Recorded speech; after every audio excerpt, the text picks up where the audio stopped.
मथुरा के पुण्य तीर्थ विश्राम घाट पर प्राचीन श्री यमुना मंदिर की पुण्योद्धार की आधारशिला शुक्रवार को रखी गई। कार्यक्रम में मुख्य अतिथि श्री माथुर चतुर्वेद परिषद के संरक्षक और अखिल भारतीय तीर्थ पुरोहित महासभा के संरक्षक महेश पाठक ने आचार्य और विद्वान पंडित संग यमुना पूजन किया और ईंट पूजन कर जीर्णोद्धार की आधारशिला रखी। इस दौरान बातचीत में महासभा के राष्ट्रीय नेता पाठक ने बताया कि 7 पुरियों में से एक मथुरापुरी के पुण्य तीर्थ विश्राम घाट का अति प्राचीन मंदिर है। ये काफी महत्वपूर्ण मंदिर है। मुक्ति दायिनी यमुना जी के मंदिर जीर्णोद्धार की कड़ी में आज ये पूजन हुआ। जल्द ही से भव्य और दिव्य बनाया जाएगा। ये काफी आकर्षक होगा। उन्होंने तीर्थ विकास परिषद के कार्यों की सराहना की।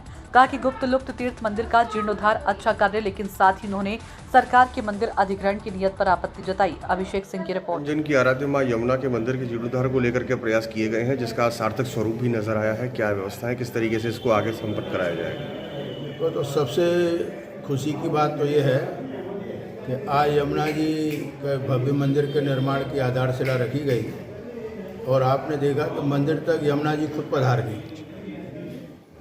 आज तुमने आंगन में देखा यमुना जी चारों तरफ। इससे बढ़िया क्या बात है। और मैं तो यमुना जी से यही प्रार्थना करूंगा कि थोड़ा सा तो कम, परंतु ऐसा ही पानी हमेशा यमुना जी में विद्यमान रहे जो यमुना जी की शोभा है।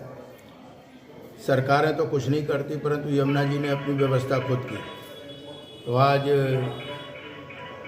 इस मंदिर का पूजन किया गया निर्माण के लिए। सभी चतुर्वेदी बांधव और आरती वाले इसमें मौजूद रहे और ये मंदिर ग्राउंड +1 बढ़िया उस पर डोम बन के ये तैयार होगा। क्योंकि जैसा कि यमुना जी सबकी आराध्य है, जन जन की आराध्य है। देश विदेश यहाँ लाखों आदमी दर्शन करने आते हैं। तो ये एक जिज्ञासा हुई, कुछ भक्तों ने कहा कि यमुना का भव्य मंदिर बने। हालांकि इसकी हाइट तो ये ले जा रहे थे 40 फुट, परंतु हमने कहा कि ऐसा है जो मंदिर सामने से दिख सके उतनी हाइट पर इसको बनाया जाए और इसको खूबसूरत किया जाए।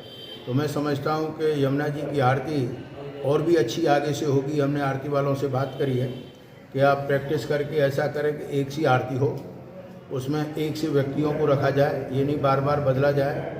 तो मैं समझता हूँ यमुना जी की भव्य आरती और यमुना जी के दर्शन से और द्वारकाधीश की अनुकंपा से, हालांकि ब्रिज में ऑलरेडी 8 से 9 करोड़ आदमी एक साल में आ रहे हैं, परंतु यमुना जी की भी अपनी एक महत्वता है। तो यहाँ पर और भी यात्री आएंगे और भी इसकी खूबसूरती बढ़ेगी।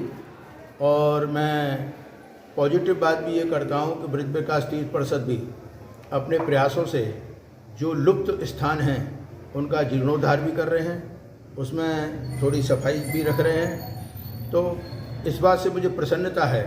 हाँ, मैं एक बात अवश्य कहूँगा, क्योंकि मैं अधिग्रहण के खिलाफ हूँ।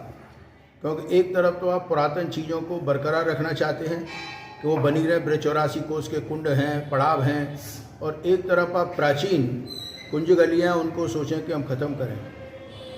सरकार का सहयोग चाहिए। जो वो अच्छे कार्य करते हैं हम उनकी तारीफ़ करते हैं, परंतु जहाँ हमारा मतभेद है तो हम मतभेद भी करते हैं।